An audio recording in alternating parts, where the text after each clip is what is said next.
Durant la Seconde Guerre mondiale, chaque armée avait ses propres armes, ses propres tactiques, sa propre façon de tuer. Mais il y avait un objet que chaque soldat portait dans sa poche, petit, mortel, et capable de renverser le cours d'un combat en quelques secondes. Aujourd'hui, on plonge dans l'arsenal complet des grenades de la Seconde Guerre mondiale. Pays par pays, modèle par modèle. Et certaines d'entre elles vont vous glacer le sang. L'arsenal de la démocratie, la grenade Mk2 américaine. On commence avec les États-Unis et leur grenade la plus emblématique, la Mk2, surnommée l'ananas à cause de son corps en fonte nervuré et profondément strié. Ce surnom anodin cachait une réalité brutale au moment de l'explosion. Ce corps en fer se fragmentait en dizaines d'éclats tranchants projetés dans toutes les directions. C'était la grenade standard de tout GI américain, du débarquement en Normandie jusqu'aux îles du Pacifique. La Mk3A2, l'arme des assauts sans couverture. Quand les soldats devaient attaquer à découvert, sans tranchée ni mur pour se protéger, ils avaient besoin d'une arme différente. La Mk3A2 ne tuait pas par éclat, elle tuait par souffle. Une onde de choc pure et dévastatrice qui vidait les bunkers, étourdissait les ennemis, et laissait le lanceur intact. C'était la grenade de l'offensive pure. La M15 Willy Pett, la terreur blanche. Certaines armes font peur. La M15 au phosphore blanc, surnommée Willy Pett, faisait terreur. Au contact de l'air, le phosphore blanc s'enflammait instantanément, projetant des particules en fusion dans toutes les directions. Ces particules brûlaient à travers la chair, les vêtements, et continuaient de brûler même sous l'eau. Impossible à éteindre. Impossible à ignorer. Elle créait aussi d'épais rideaux de fumée blanche, transformant le champ de bataille en enfer visible depuis des kilomètres. La M18, la grenade qui sauvait des vies sans tuer. Toutes les grenades ne servaient pas à détruire. La M18 fumigène colorée était une arme de communication. Rouge, jaune, violet, vert, ces nuages colorés permettaient aux troupes américaines de baliser les zones d'atterrissage, de signaler leur position aux avions alliés, et d'éviter les frappes fratricides. Sur les plages du Pacifique, cette petite grenade a sauvé bien plus de vies qu'une bombe. La M14, l'incendiaire qui fondait l'acier. La M14 à thermite n'était pas une grenade de combat ordinaire. C'était un outil de sabotage pur. Chargée de thermite, elle brûlait à plus de 2200 degrés Celsius, suffisamment chaud pour faire fondre un bloc moteur, percer un blindage d'acier, ou rendre une pièce d'artillerie définitivement inutilisable. Pas d'explosion spectaculaire. Juste une destruction silencieuse et totale. La M9A1, la grenade qui se tirait au fusil. L'infanterie avait un problème. Les chars étaient trop loin pour les grenades ordinaires, mais trop proches pour les artilleurs. La M9A1 réglait ce problème. Fixée au bout d'un fusil standard, cette grenade anti-char utilisait une charge creuse capable de perforer le blindage d'un tank ennemi à distance respectable. Pour un simple fantassin, c'était un changement radical. La M17, la grenade retirée avant la fin de la guerre. La M17 était révolutionnaire sur le papier, une grenade à percussion qui explosait au contact, sans délai. En théorie, parfaite. En pratique, catastrophique. Le mécanisme était si sensible qu'elle pouvait se déclencher accidentellement dans la poche d'un soldat, ou au moindre choc involontaire. Elle fut rapidement retirée du service, laissant derrière elle une réputation d'arme aussi dangereuse pour celui qui la portait que pour l'ennemi. La M7A1, l'arme des tunnels du Pacifique. Dans les îles du Pacifique, les soldats japonais se terraient dans des réseaux de tunnels profonds et labyrinthiques. Les balles ne suffisaient pas. La M7A1 au gaz CS libérait un nuage de gaz irritant qui rendait ces tunnels inhabitables, forçant les combattants retranchés à sortir à découvert ou à en subir les effets dévastateurs à l'intérieur. L'Allemagne, la Stielandgranate 24, le manche à balai. Si vous avez vu ne serait-ce qu'un seul film sur la Seconde Guerre mondiale, vous avez vu cette grenade. La Stielandgranat 24, surnommée l'épluche-pomme de terre par les Alliés, était l'arme signature de la Wehrmacht. Son long manche en bois n'était pas là pour faire joli, il permettait aux soldats allemands de la lancer bien plus loin que n'importe quelle grenade sphérique alliée. Portée supérieure, effet psychologique maximal. La Stielandgranat 43, l'adaptation de la défaite. Quand la guerre commença à tourner contre l'Allemagne, la production dut s'adapter. La Stielandgranat 43 était une version simplifiée du modèle classique. Le détonateur fut déplacé vers le dessus de la tête explosive, éliminant le besoin d'un manche creux. Moins coûteuse à fabriquer, plus rapide à produire. Un signe que le Reich commençait à tirer sur ses dernières ressources. La Ehangranat 39, l'EUF mortelle. Petite, légère et redoutablement efficace. La grenade œuf modèle 39 pouvait être transportée en grande quantité sans alourdir excessivement un soldat.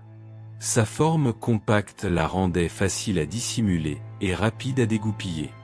Les Sturmtruppen allemands en raffolaient, elles se glissaient partout, y compris dans des espaces où une grenade classique n'aurait jamais pu entrer.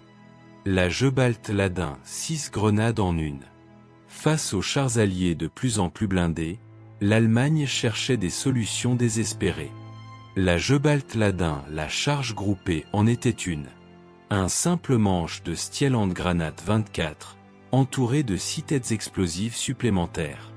Le résultat, une explosion massive capable de défoncer les chenilles d'un blindé ou de neutraliser les véhicules légers.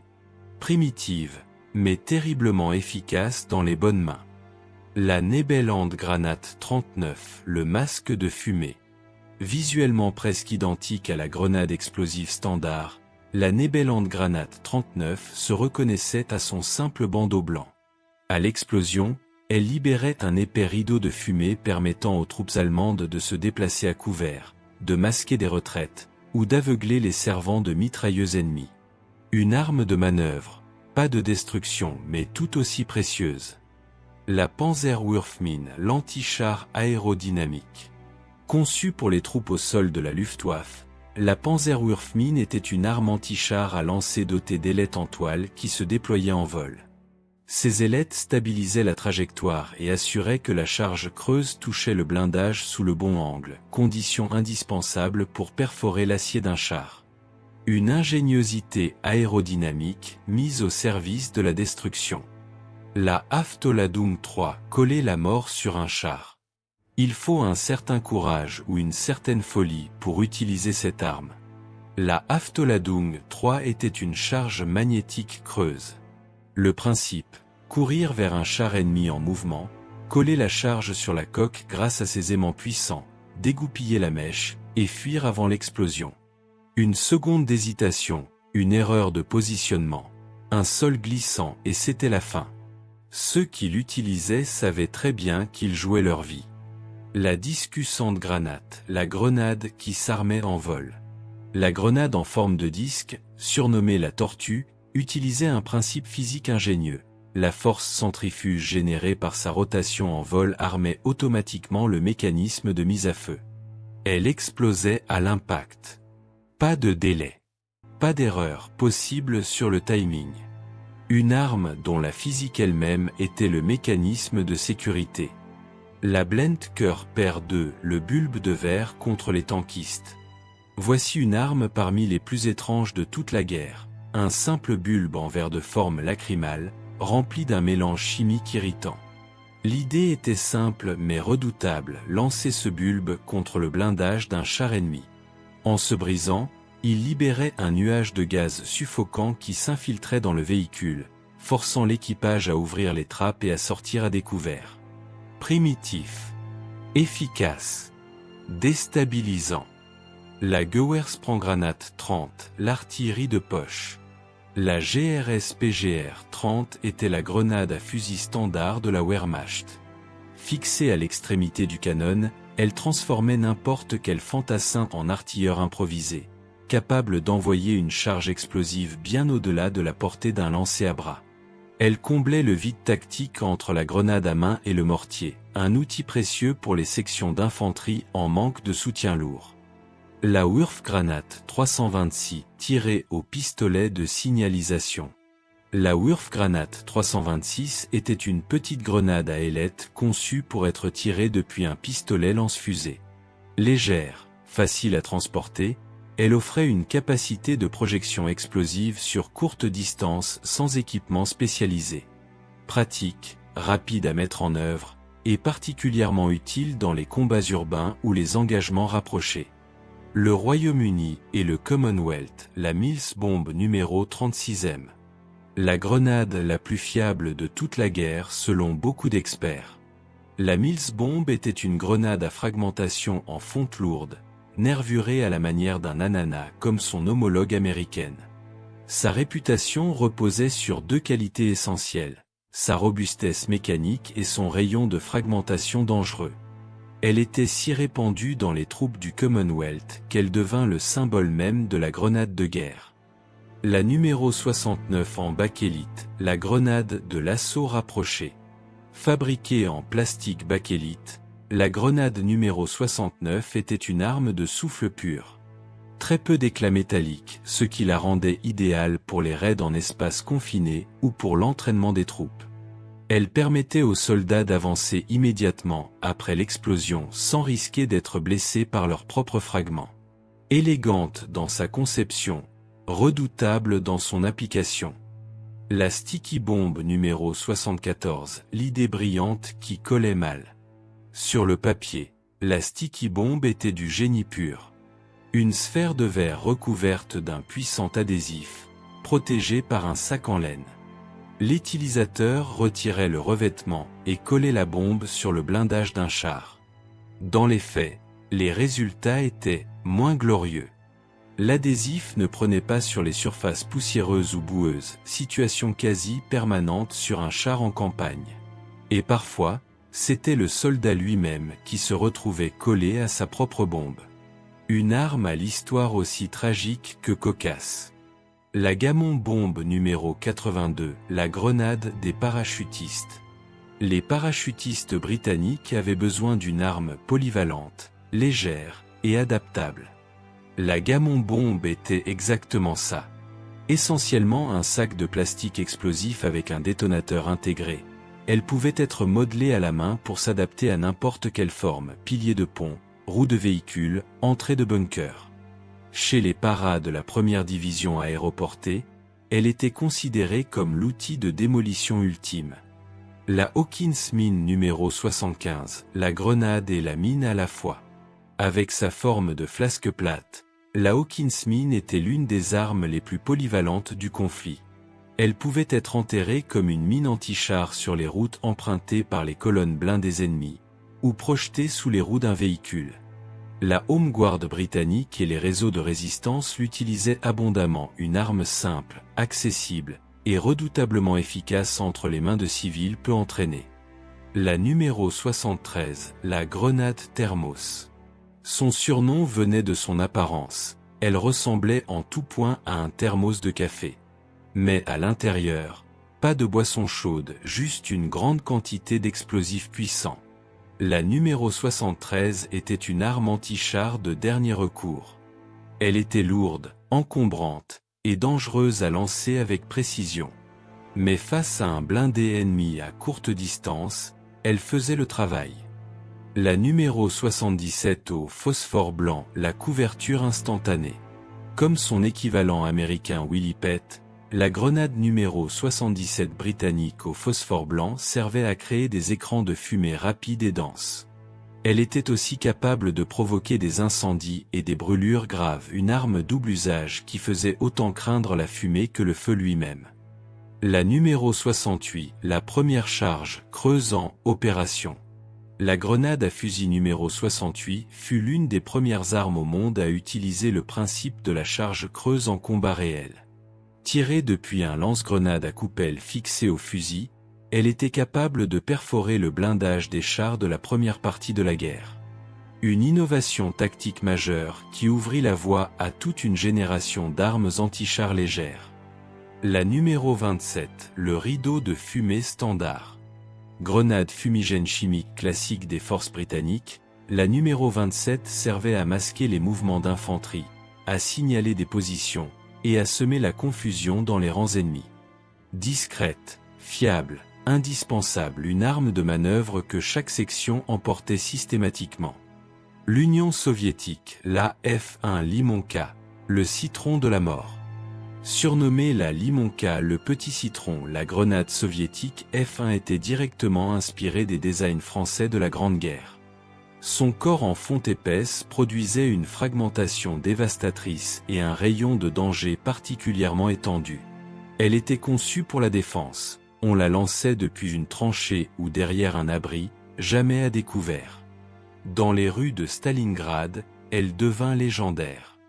La RGD 33, la grenade qui demandait de la technique. La RGD 33 soviétique n'était pas une grenade pour les novices. Son mécanisme d'armement nécessitait un mouvement de lancer spécifique et précis pour activer le détonateur. Mal exécutée, elle ne s'armait pas. Bien exécutée, elle était redoutable. Elle pouvait de plus être équipée d'une enveloppe métallique lourde pour augmenter sa fragmentation en défense, une arme à double mode selon les besoins du terrain. La RG-42, la grenade fabriquée dans des villes assiégées. La RG-42 était la grenade de la survie industrielle soviétique. Un cylindre de métal simple, rempli d'explosifs et d'une feuille de métal enroulée pour créer des éclats. Pas d'usine sophistiquée nécessaire. Elle était produite à la chaîne dans des villes encerclées comme Leningrad, par des ouvriers civils qui travaillaient sous les bombardements. Rudimentaire, efficace, et symbole de la résistance soviétique acharnée. Le cocktail Molotov KS, la bouteille qui brûlait les chars. Tout le monde connaît le cocktail Molotov. Mais la version soviétique KS n'était pas une simple bouteille d'essence avec un chiffon allumé. Fabriquée en usine, elle contenait un mélange auto-inflammable qui s'enflammait au contact de l'air à l'impact. Pas besoin de mèche allumée. Pas de risque d'extinction prématurée. Sur les chars allemands de l'opération Barbarossa, ces bouteilles devinrent une arme anti-blindée d'une efficacité redoutable. La VPGS-41, la grenade à tige qui abîmait le fusil. La VPGS-41 était une grenade à tige tirée depuis un fusil soviétique standard. Son concept était solide, projeter une charge explosive au-delà de la portée d'un lancer normal. Mais son talon d'Achille était fatal. La tige métallique endommageait progressivement le canon du fusil à chaque tir. Elle fut remplacée dès que des alternatives plus respectueuses des armes furent disponibles. Le Japon impérial, la grenade type 97, l'arme qu'il fallait frapper. L'armée impériale japonaise avait une relation particulière avec ces grenades. La type 97, grenade à fragmentation standard, nécessitait une étape d'armement inhabituelle. Frapper le percuteur contre un objet dur, un casque, un rocher, une semelle de botte avant de la lancer. Une procédure qui demandait du sang-froid absolu sous le feu ennemi. La type 91, l'arme 3 en 1. La grenade type 91 était l'une des armes les plus polyvalentes de toute la guerre. Elle pouvait être lancée à la main, fixée sur un lance-grenade à fusil, ou utilisée comme obus pour le mortier de genou japonais. 3 modes d'emploi, un seul engin. Une flexibilité tactique que peu d'autres nations avaient réussi à intégrer dans une seule grenade. La type 98, l'influence allemande en Asie. Inspirée directement des grenades à manche allemandes et de leurs copies chinoises, la type 98 japonaise adoptait le même principe du long manche pour une portée de lancer accrue. Chargée d'explosifs brisants, elle était utilisée principalement pour l'effet de souffle idéal pour les assauts contre des positions fortifiées. La type 99 Kiska, l'amélioration silencieuse. Dérivée de la type 97, la grenade type 99 Kiska apportait 2 améliorations cruciales, un corps lisse à la place du corps strié, et un mécanisme de mise à feu plus fiable. Simple. Discret. Mais dans le feu de l'action, une mèche qui prend à coup sûr fait toute la différence entre la vie et la mort. La type 4 en céramique, quand le métal manquait. Vers la fin de la guerre, Le Japon était à court de métaux. La solution? Des grenades en céramique. Fabriquées en porcelaine ou en terre cuite, les grenades type 4 étaient remplies d'un explosif simple et destinées à la défense du territoire national. Fragile, imprévisible, mais produite en masse par des civils dans le cadre de la préparation à une invasion des îles japonaises qui heureusement ou pas n'eut jamais lieu. La type 3 anti-char, il fallait s'approcher.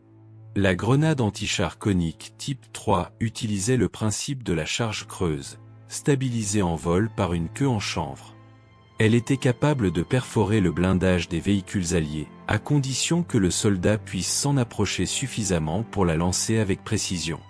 Dans les combats insulaires du Pacifique, cette condition était souvent synonyme de mission suicide. La mine-lance, l'arme du sacrifice ultime. Il y a des armes qui témoignent de la désespération d'une armée. La mine-lance japonaise était l'une d'elles. Une charge creuse fixée à l'extrémité d'un long bambou. Le soldat devait charger un blindé ennemi, enfoncer la perche contre la coque et déclencher l'explosion. La charge détruisait le char. Et le soldat avec. Aucune chance de survie. C'était une arme conçue pour tuer celui qui l'utilisait autant que l'ennemi qu'il visait.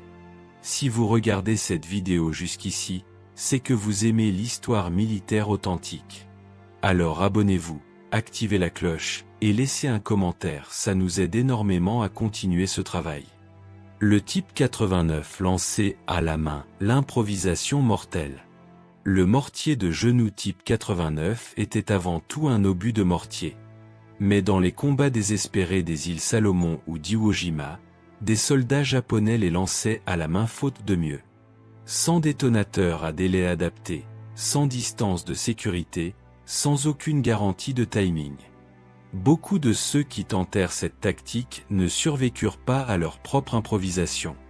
L'Italie la bomba à mano mode. 35. Le diable rouge. La grenade italienne la plus répandue était petite, légère, et peinte en rouge vif, d'où son surnom de diable rouge. C'était une grenade à percussion. Elle explosait à l'impact plutôt qu'après un délai. Un avantage en théorie. Mais en pratique, après un lancer raté, si elle rebondissait sans exploser au premier contact, elle devenait une bombe à retardement incontrôlable au pied du lanceur. Une arme redoutée autant par ses utilisateurs que par l'ennemi. L'auto-mode. 35. La bille explosive. L'Auto Modello 35 était une autre grenade italienne à percussion, contenant une bille de plomb remplie d'explosifs conçue pour se déclencher à l'impact avec le sol. Simple dans sa conception, fiable dans des conditions idéales, mais comme toutes les grenades à percussion de l'époque, capricieuse en terrain irrégulier. La Breda Mode. 35. La longue languette de sécurité. La Breda 35 se distinguait visuellement par sa longue bandelette de sécurité caractéristique. Comme ses cousines italiennes, elle fonctionnait sur le principe de la percussion à l'impact. Son design atypique reflétait la philosophie italienne en matière d'armement léger, des solutions souvent inventives, parfois trop sophistiquées pour les conditions réelles du combat. La France et les puissances mineures, la grenade F1 française, mère de toutes les grenades. C'est en France qu'il faut chercher l'origine de nombreuses grenades de la Seconde Guerre mondiale. La F1 française, grenade défensive en fonte lourde héritée de la Grande Guerre, fut la source d'inspiration directe des designs américains et soviétiques. Un design vieux de plusieurs décennies, mais si efficace qu'aucune nation ne jugea utile de le remplacer fondamentalement. La F1 offensive avançait sans attendre.